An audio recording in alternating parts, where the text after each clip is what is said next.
जय हिंद। नमस्कार फ्रेंड्स, ज्योति क्लासेस में आप सभी का एक बार फिर से स्वागत है। हेलो दोस्तों, कैसे हैं आप सभी? आई होप आप सभी बहुत ही अच्छे होंगे, स्वस्थ होंगे, स्टडी अपनी कंटिन्यू कर रहे होंगे। चलते हैं हमारी आज की इवनिंग की क्लास की तरफ। तो जैसा कि आप सभी जानते हैं, हम कर रहे होम मैनेजमेंट की क्लास, जिसके अंतर्गत हमारा चैप्टर 3 कंप्लीट हो गया और आज हम करेंगे चैप्टर 4। चैप्टर 4 है क्या? हमारा गृह व्यवस्था में निर्णय प्रक्रिया, अर्थात decision making in home management. But class start करने से पहले आप सभी से निवेदन है, चैनल पर फर्स्ट टाइम विजिट किए हैं, चैनल को लाइक शेयर सब्सक्राइब करें, अपना फीडबैक हमें दें, बताएं आपको क्लास कैसी लगती है। जो भी है जैसा अपना फीडबैक अवश्य दिया करें और इस क्लास को हमारे जितने भी लर्नर्स हैं उन सभी के पास फॉरवर्ड करें, ताकि वो भी हमारे साथ जुड़ के अपनी स्टडी कंटिन्यू कर सके। क्योंकि आप सभी जानते हैं चैनल के माध्यम से आपको होम साइंस की कंप्लीट प्रिपरेशन कराई जाती है। जीके की क्लास भी होती है बहुत शॉर्ट टाइम में, मैक्सिमम 2.5 मिनट्स में आपको देखिए जा करके जीके की भी क्लास प्रोवाइड कराई गई, जिससे कि आप अपना होम साइंस के साथ साथ अपना जीके भी साथ ही साथ रेडी करते जाएं। तो इसीलिए अगर आपको डिटेल में पढ़ना है, नॉलेजबल पढ़ाई करनी है, तो आप हमारे साथ जुड़ सकते हैं और चैनल को सब्सक्राइब कर सकते हैं। तो विदाउट टाइम वेस्ट किए स्टार्ट करते हैं आज की क्लास। जैसा आपको बोला, हम करेंगे चैप्टर 4 होम मैनेजमेंट का, decision making in home management. But इसको स्टार्ट करने से पहले प्रीवियस क्लास में हमने क्या पढ़ा था, एक बार क्विक रिवीजन के माध्यम से देख लेते हैं। फ्रेंड, प्रीवियस क्लास में हमने देखा था मूल्यांकन के प्रकार। जी हाँ, हमने क्या देखा था? मूल्यांकन के प्रकार। मूल्यांकन के प्रकार में हमने देखा था कि प्रबंधकीय दृष्टि से मूल्यांकन कितने मुख्य रूप से 2 प्रकार का होता है। एक सापेक्ष मूल्यांकन, दूसरा निरपेक्ष, यानी कि रिलेटिव एंड एब्सोल्यूट इवैल्यूएशन। और इनको हमने समझा था कि रिलेटिव एंड एब्सोल्यूट इवैल्यूएशन होता क्या है। फिर हमने नियोजन, नियंत्रण और मूल्यांकन में क्या संबंध है, इसको भी हमने देखा था कि किस तरह नियोजन, नियंत्रण और मूल्यांकन ये आपस में परस्पर एक दूसरे से जुड़े हुए हैं। तो ये सारी चीज़ें हमने प्रीवियस क्लास में पढ़ी थी। और ये देखिए, आपको फिगर के माध्यम से भी हमने समझाने का प्रयास किया था कि नियोजन, संगठन, नियंत्रण और मूल्यांकन परस्पर आपस में कैसे जुड़े हुए हैं। तो ये हमारी प्रीवियस क्लास हुई थी, जो स्टरडे इवनिंग शाम को 7 बजे हुई थी। आई होप आपने इस क्लास को देखा होगा। नहीं देखा तो प्लेलिस्ट में जा करके आप इस क्लास को देख करके इस टॉपिक से रिलेटेड अपने सारे ही डाउट्स क्लियर कर सकते हैं। चलते हैं आज की क्लास की तरफ। जैसा हमने आपको बोला, आज हम करेंगे होम मैनेजमेंट का chapter 4, decision making in home management. तो देखते हैं, पारिवारिक जीवन हो अथवा व्यक्तिगत जिंदगी, समस्याएं उत्पन्न होती रहती हैं, इनका समाधान करना भी जरूरी है। क्यों? क्योंकि बिना समस्याओं का समाधान किए आगे कार्य करना संभव नहीं है। समस्याएं कार्य को सफलतापूर्वक निपटाने में व्यवधान उत्पन्न, यानी कि बाधा उत्पन्न करती हैं। इसलिए समस्याओं के समाधान के लिए सही समय पर उचित निर्णय लेना आवश्यक है। निर्णय का अर्थ ही होता है सभी संभावित विकल्पों में से सर्वश्रेष्ठ विकल्प का चयन, यानी कि selection of the best alternatives among all possible alternatives. अब देखते हैं निर्णय लेने से आशय, यानी कि निर्णय लेने का मतलब क्या होता है, यानी कि मीनिंग ऑफ डिसीजन मेकिंग। तो निर्णय लेने का शाब्दिक अर्थ है काट देने से लगाया जाता है। जी हाँ, निर्णय लेने का शाब्दिक अर्थ क्या है? काट देने, यानी कि काट देने से निर्णय लेने का शाब्दिक अर्थ लगाया जाता है, अर्थात इसके टक्कर का कोई और दूसरा विकल्प नहीं है। व्यवहारिक दृष्टि से इसका अर्थ किसी निष्कर्ष पर आने से लगाया जाता है। यथार्थ में निर्णय एक चयन प्रक्रिया है।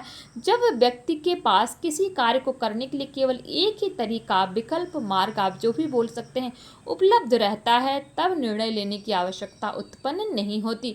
जैसे दिल्ली से पटना जाने के लिए केवल एक ही ट्रेन है और उसका समय रात्रि 11 बजे है।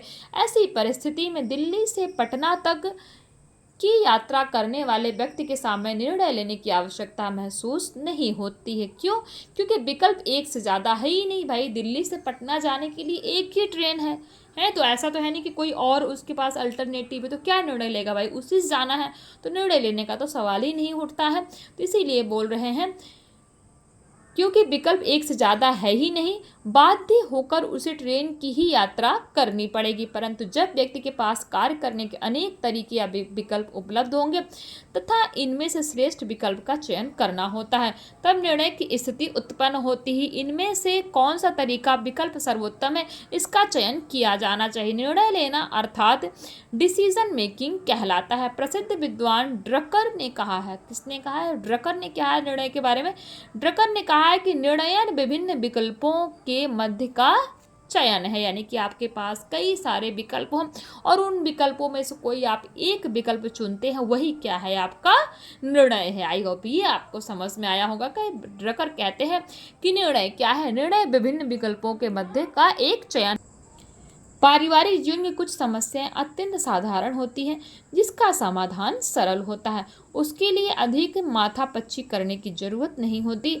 परंतु कुछ समस्याएं जटिल एवं विलक्षित एवं क्लिष्ट होती हैं, क्लिष्ट मतलब टफ होती हैं, जिनके निराकरण के लिए विवेकपूर्ण निर्णय लेना अति आवश्यक होता है। उदाहरण से देखते हैं तो कार्यस्थल पर कौन सी साड़ी पहनकर जाना है, यानी कि जहाँ पे भी आप काम करते हैं किसी भी जगह पर कौन सी साड़ी पहनकर जाना है, दोपहर के खाने में क्या बनेगा, चाय के साथ क्या नाश्ता देना, रात्रि के भोजन में आलू पराठे बनेंगे या रोटी आदि। ये समस्याएं क्या है, दैनिक अर्थात प्रतिदिन की हैं, जिसका समाधान भी सरल है। सच तो यह है कि वास्तव में ये समस्याएं हैं ही नहीं, इसे तो प्रत्येक व्यक्ति परिवार अपने दैनिक जीवन में रोज ही करता है तथा ये दिनचर्या के भाग हैं। हाँ, जटिल समस्याएं अवश्य जीवन में कभी कभार आती हैं और उनका समाधान भी विवेकपूर्ण तरीके से किया जाना जरूरी है। जैसे लड़की की शादी, मकान बनवाना, लड़के के लिए दुल्हन का चुनाव, बच्चे को उच्च शिक्षा दिलाना आदि। निर्णय प्रक्रिया प्रबंधन का प्राथमिक एवं सबसे महत्वपूर्ण कार्य है। यह गृह व्यवस्था का हृदय, यानी कि निर्णय प्रक्रिया को क्या कहा जाता है, गृह व्यवस्था का हृदय कहा जाता है। क्यों? क्योंकि इसके बिना गृह प्रबंधन का कोई महत्व नहीं है। यह एक केंद्र बिंदु है जिसकी परिधि के रूप में गृह व्यवस्था चलती है। भावी कार्यक्रम के प्रति निर्णय एक प्रकार से पूर्वानुमान है। उचित निर्णय लेने के लिए यह आवश्यक है कि भावी परिस्थितियों एवं कार्यक्रमों के बारे में कल्पना शक्ति द्वारा पूर्वानुमान लगाया जाए। निर्णय प्रक्रिया की कुछ परिभाषाएं देख लेते हैं, यानी कि definition of decision making.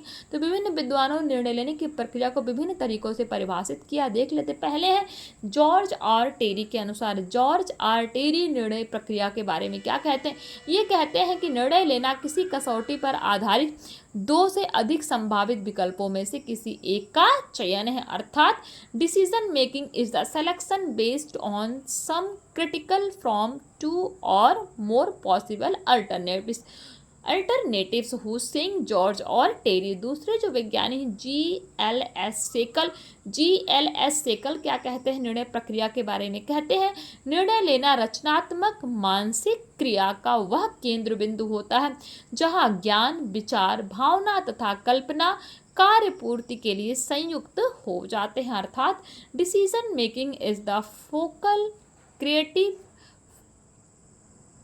psychic event where knowledge, thought, feeling and imagination are fused into action। Hussain G L S. सेकल है। सेम चीज जो इन्होंने हिंदी में बोली है वही एज इट इज इंग्लिश में भी अपनी डेफिनेशन दी है। तीसरे जो वैज्ञानिक हैं वे वेस्टर शब्दकोश के अनुसार, तो decision making is the act of determining in one's mind upon an opinion or course of action। Hussain Wester dictionary है। तो ये हमने तीन परिभाषा देखी किसके, निर्णय प्रक्रिया की। नेक्स्ट है एलन के भी, इनका भी देख लेते हैं। तो एलन कहते हैं निर्णयन वह कार्य है जिसे एक प्रबंधक किसी निर्णय पर पहुंचने के लिए करता है।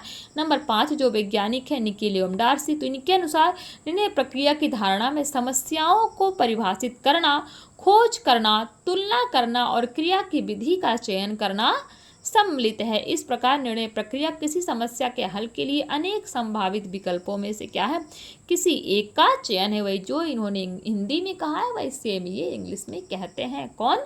निकेल एवं डार्सी।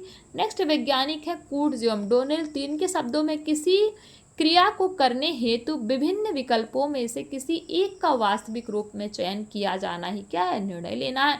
डी.ई. मैकरफ्लैंड के अनुसार निर्णय लेना चुनने की एक क्रिया है किसके द्वारा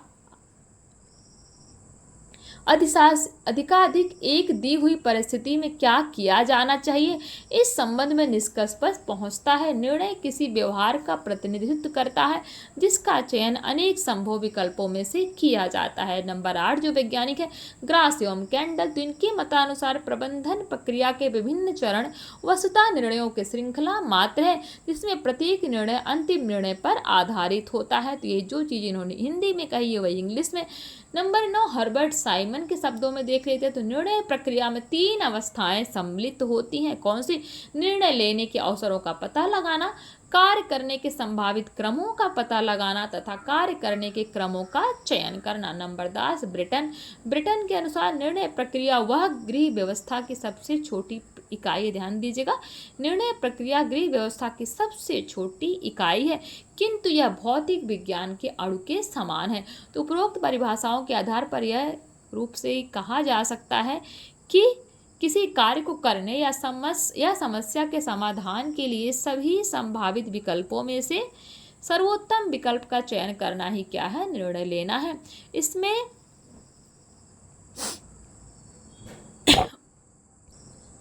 निर्णयकर्ता का विवेकशील होना अत्यंत आवश्यक है। तो ये तो हमने कुछ परिभाषा देखी किसके? निर्णय प्रक्रिया की। आई होप ये परिभाषा आपको समझ में आ गई होगी।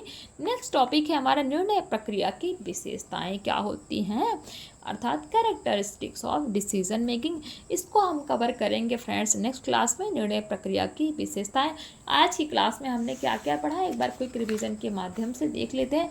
तो आज की क्लास में हमने गृह प्रबंधन का चैप्टर 4 स्टार्ट ही किया। कौन सा? गृह व्यवस्था में निर्णय प्रक्रिया, जिसमें हमें निर्णय लेने का अर्थ जाना कि निर्णय आखिर होता क्या है, निर्णय लेने का अर्थ हमने समझा।